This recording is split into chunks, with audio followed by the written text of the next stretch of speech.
Thank you very much, Jane, for all you and the Hall of Fame staff have done for me over the last 7 months.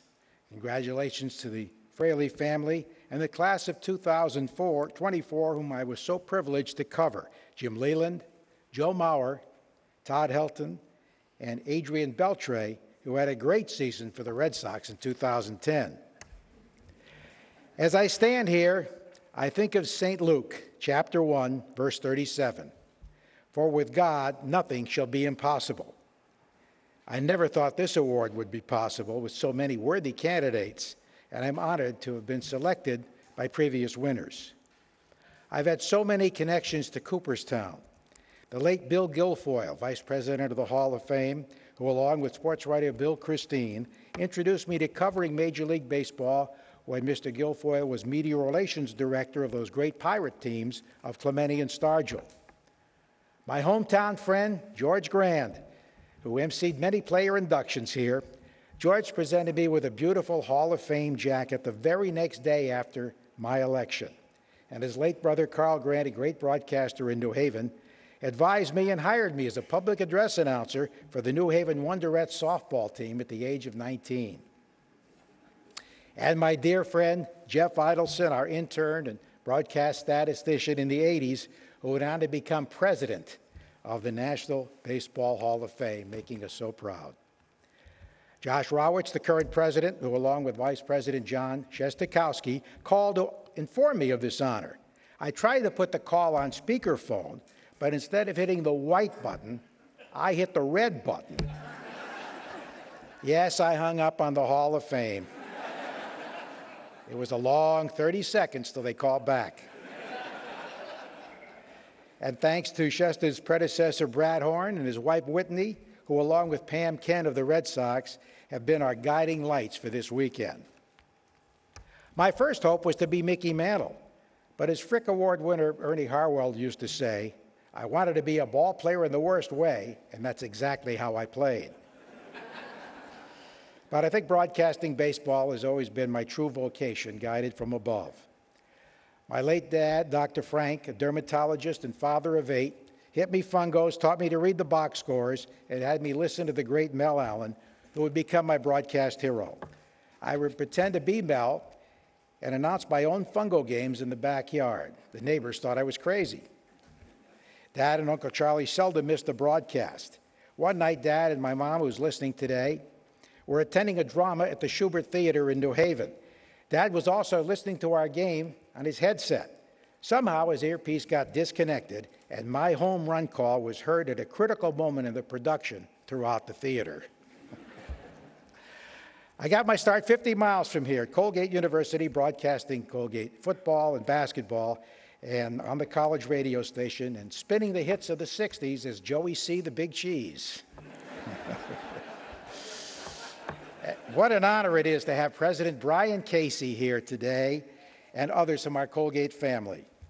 My first professional experience was due to the kindness of a wonderful broadcaster named Lloyd Walsh, who called Colgate football for 37 years on WRUN in Utica. Lloyd knew how tough it was to get that first professional job on the resume, so he'd switch places with me in the third quarter and let me work on his professional station. Lloyd covered many great athletes here in Central New York, including a great tennis player from Rome, New York, named Rob Manfred. Yes, the commissioner of baseball. Colgate basketball led me to another mentor, the late Bill O'Donnell.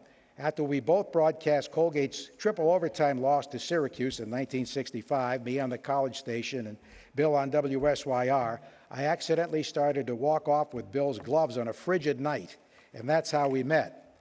Bill soon joined Frick winner Chuck Thompson in the Baltimore Orioles booth, and he would critique my tapes and inform me of job opportunities. After working as a DJ and newsman and staff announcer in Connecticut, Western Mass, and Syracuse, I made the most important move of my life when I went to Youngstown, Ohio, to be a TV sports anchor. There, I replaced Chuck Tanner, who did the sports during the off seasons when he was a minor league manager. But then Chuck was hired to manage the Chicago White Sox, and I got his TV job, where I made $140 a week. I also got an extra $15 for play-by-play of high school and Youngstown State sports. And when I asked the boss if I could have a color analyst, he said, sure, as long as you share your $15 fee. I did the games alone. Going to Youngstown was a life-changing move because I met a third-grade teacher named Janice Lowry. On our very first date, Jan was to keep stats at a high school basketball game, but no one ordered a broadcast line for us, so we never got on the air. We had the night to ourselves. We fell in love, and 364 days later, we were married. We'll celebrate our 53rd anniversary in November, thanks to Jan, who ran the house, sacrificed so much for my career, and raised 3 great kids.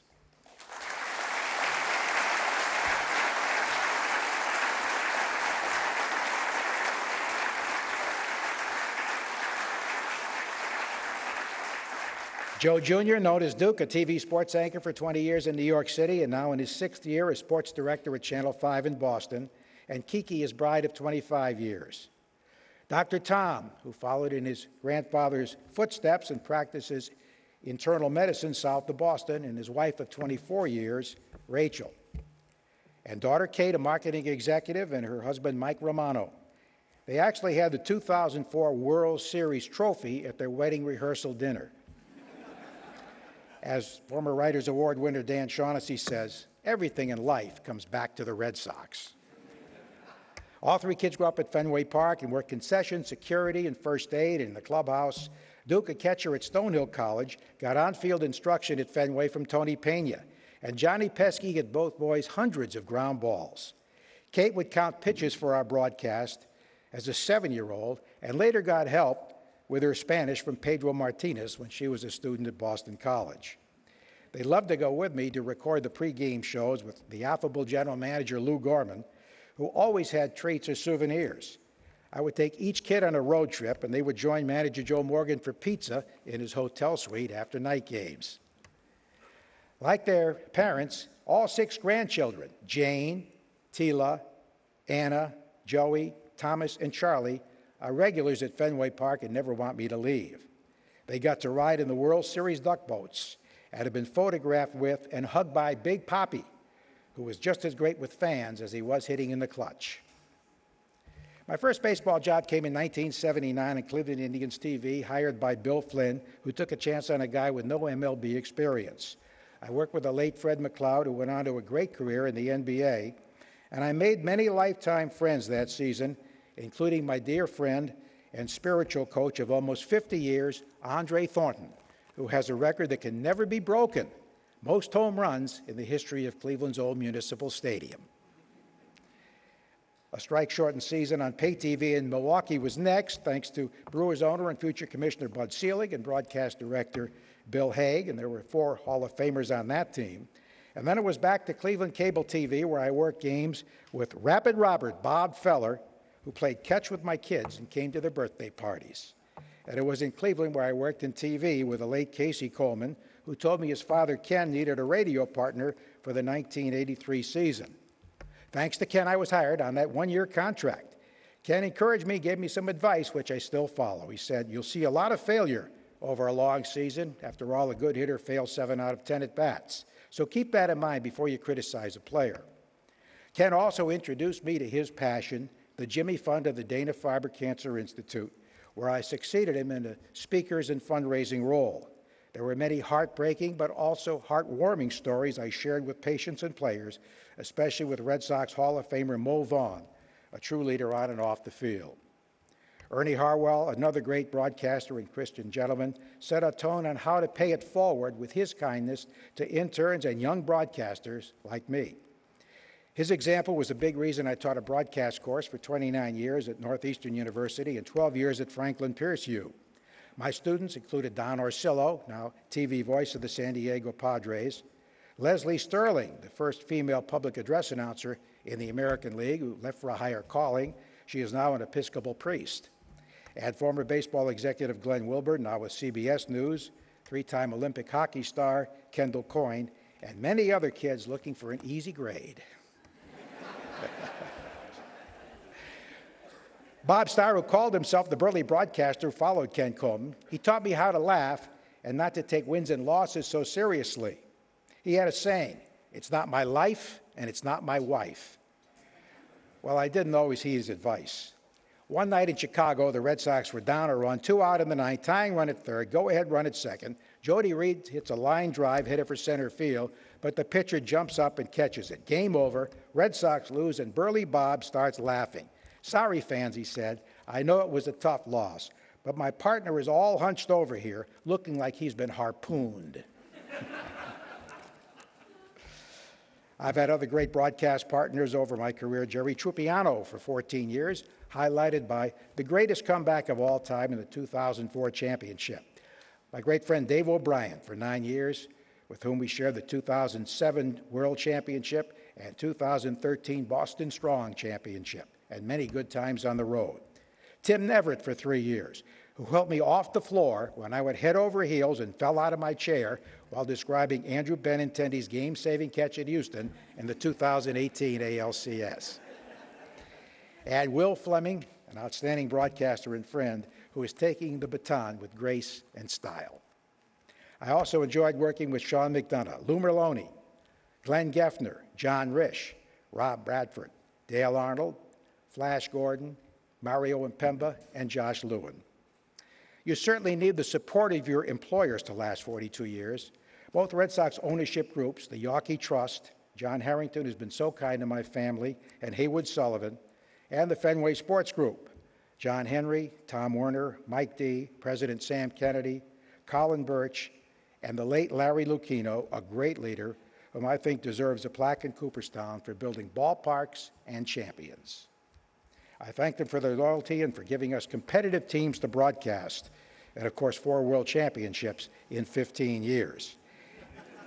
And those front office friends who've been so helpful, especially the late Jack Rogers and Dick Bresciani. I thank the 16 managers who've been so trusting and cooperative, especially my dear friend Joe Morgan, who still teaches me baseball at the tender age of 93. Joe, thanks for coming today. The coaches like Lynn Jones, Victor Rodriguez, DeMarlo Hale, and so many more. And the scouts who analyze the talent through their judgment and experience. The late Grover Deacon Jones, T-Bone Giordano, Ed DeRemio, and Bob Schaefer. I've been privileged to cover so many great players. Imagine you have Roger Clemens and Pedro Martinez on the mound every 5th day for 20 of my first 22 years with the Red Sox. When the Red Sox named the radio booth for me in my 40th year, the rocket flew up from Texas to present me with a plaque, a true and loyal friend. I'll be here in Cooperstown someday when Roger's inducted. Same for Dwight Evans and Louis Tiant. 10 years ago, I was elected to the Red Sox Hall of Fame, and what made it even more special was going in with Pedro Martinez, the most charismatic athlete I've known, along with David Ortiz, Roger Clemens, and Nomar Garcia-Parra, who was headed to Cooperstown till injuries intervened. We were all on the mound to throw out a first pitch, and Roger said, "Let's throw in the count of 3. I threw on 2, so my pitch would get there when theirs did.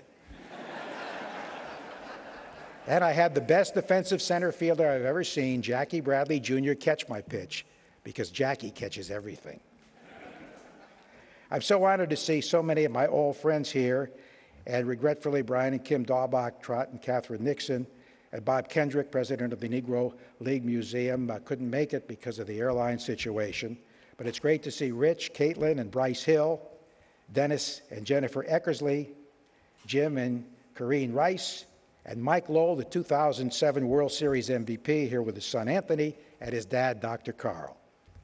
I'm grateful to broadcast management, Jack Campbell and Jane Day, Steve Dodge and Brad Murray of American Radio, and Mike Thomas, Mark Hannon, and Ken Laird of Odyssey. Thanks to the salesmen, especially Dana Panapinto, the interns, our wonderful engineer of 25 years, Doug Lane, and my co-authors, Doug Lyons, who wrote both of my books. He did all the heavy lifting. And his friend, my friend, and his brother, the New York movie critic Jeffrey Lyons, who says we are brothers from another mother. And my agent, Steve Fryer, who keeps me going.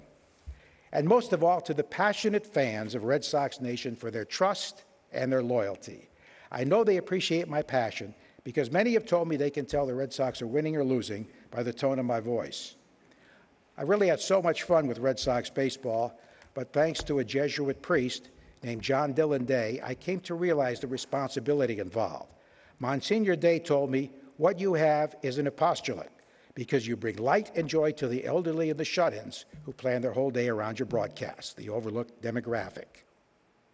At my 50th college reunion, a classmate said to me, You're the one guy who did exactly what he said he wanted to do. What a blessing. This honor caps the many blessings I've had, and the catchphrase fits so well. Can you believe it? Thank you so much.